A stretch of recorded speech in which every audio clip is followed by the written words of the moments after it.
Assalamualaikum warahmatullahi wabarakatuh. Salam jumpa kawan-kawan pecinta catur. Selamat datang kembali di channel kami Suyut MN Chess.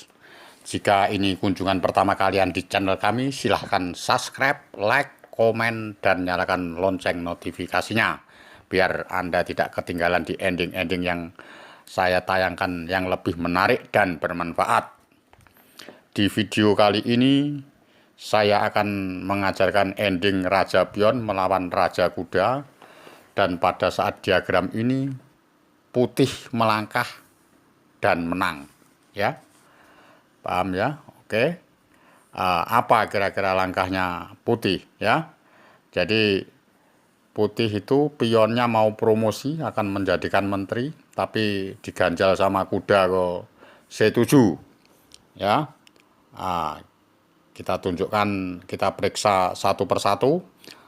Tentunya kalau Raja D4 nggak mungkin, ada kuda B5 cek kena pion. Langkahnya otomatis antara Raja ke E5 dan Raja ke D3, ya. Kita periksa Raja E5 dulu, ya. Kalau Raja E5 ini tentunya akan berakhir remis, tapi nggak apa-apa, kita coba aja. Raja E5, Raja ke G2. Kalau Raja D6 nggak mungkin karena ada kuda B5, ya kan. Tentunya dia miring ke Raja ke F6, ya kan. Raja ke F3, Raja ke E7, Raja ke D5, Raja ke E4 maksud kami, Raja D7. Tentunya kudanya ke A8, Raja ke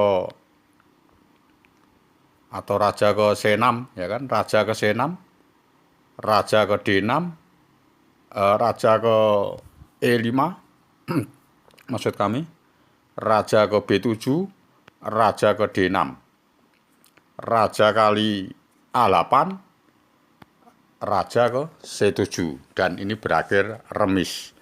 Karena langkahnya Raja ke E5 tadi kurang akurat, ya. Nah, mari kita kembalikan posisi dari awal. Kembalikan posisi dari awal dulu. Jadi kalau Raja E5 itu tentunya remis. Yang menang adalah Raja ke D4. Ya, ini saya tunjukkan kepada pemain junior, pecatur pemula. Yang paling bagus rajanya malah turun ke D3, ya. Ini tanda seru langkah ini, ya. Biar tahu bedanya, ya. Raja ke G2, Raja C4, Raja F3, Raja C5, Raja E4, Raja ke C6, ya kan. Otomatis kudanya ini harus lari. Kalau tidak lari kan kemakan, pasti jadi promosi jadi menteri. Tentunya lari kuda ke A8, Raja B7. Ini Raja ke D5, ya kan. Raja kali A8, rajanya tidak bisa menduduki di petak C7, cuma bisa menduduki antara Raja C6, ya kan. Tinggal Raja B8 dan putih menang. Nah, itu yang kita ambil intinya, ya. Intinya itu Raja putih itu harus secepatnya ke B7, jadi harus lewat ke C6, ya. Kalau contohnya yang seperti tadi, ini kan yang begini, Raja ini kan ke C6, berarti secepatnya masuk ke B7, tapi jaraknya kan ini satu petak, ya. Bedanya dari yang remis tadi kan. Kalau yang remis tadi kan jaraknya masuk ke B7 ini kan ada dua petak, C7 dan B7. Kan posisi di D7, ya. Kita ulang lagi dari awal. Ini kan posisi gini. Posisi gini Raja E5, Raja G2, Raja F6, Raja F3, Raja E7, Raja E4, Raja D7, kuda ke A8. Nah, ini posisinya Raja ini masuk ke B7 kurang 2 petak. Jadi tidak bisa menang karena remis. Tapi kalau lewat Raja C6 langsung ngancam ke B7. Ini kan masih langkah 2 kali jalan. Raja ke C6, Raja ke E5, Raja ke B7 masuk raja ke D6, mau mengoposisi raja C7 dan remis. Ya, paham ya? Jadi perbedaannya itu kalau rajanya ini secepatnya masuk ke C6 dan masuk ke B7. Jadi kalau menangnya seperti itu. Tapi kalau remis ya tadi rajanya cuma masuk ke D7 berarti remis ya. Paham ya?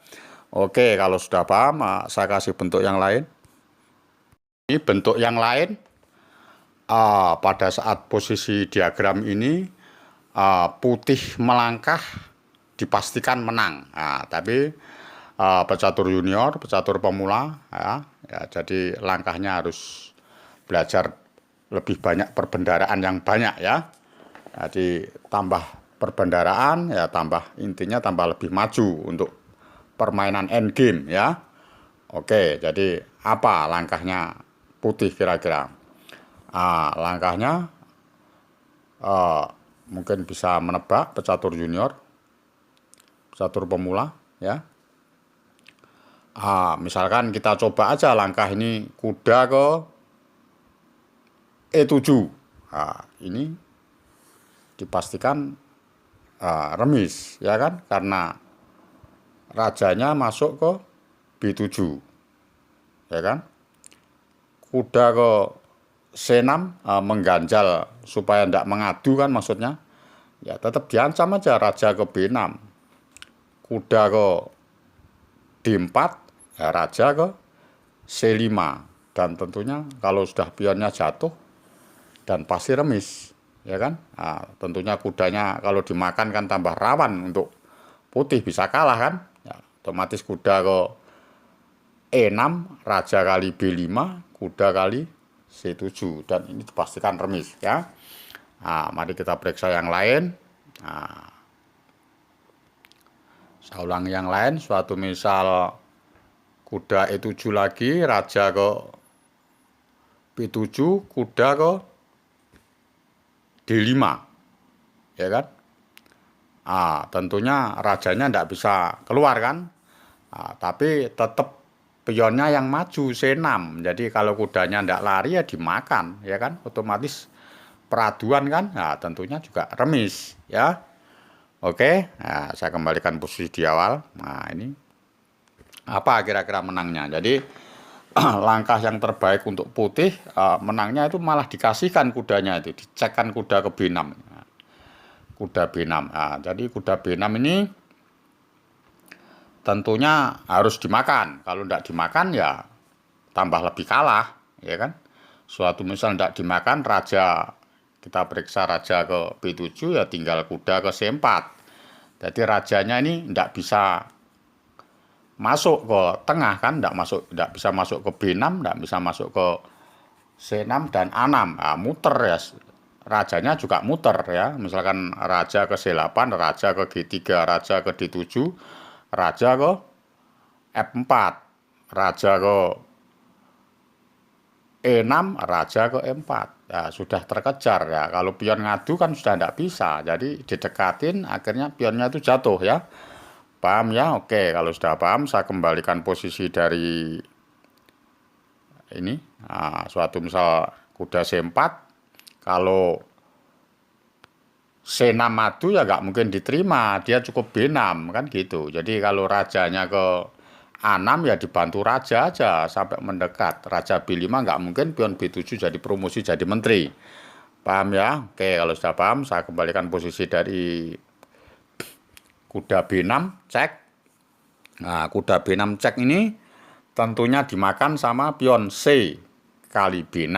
Nah, otomatis pelajaran-pelajaran yang dulu kalau pion B6 atau pion sama pion B5 atau posisi masuk di lajur 6 ya tentunya unggul putih, tapi kan dengan catatan harus masuknya yang bagus ya kan ya, masuk mengambil pion B6-nya itu tentunya raja G3, raja B7, raja F4, raja ke C7, raja ke E5 ya kan.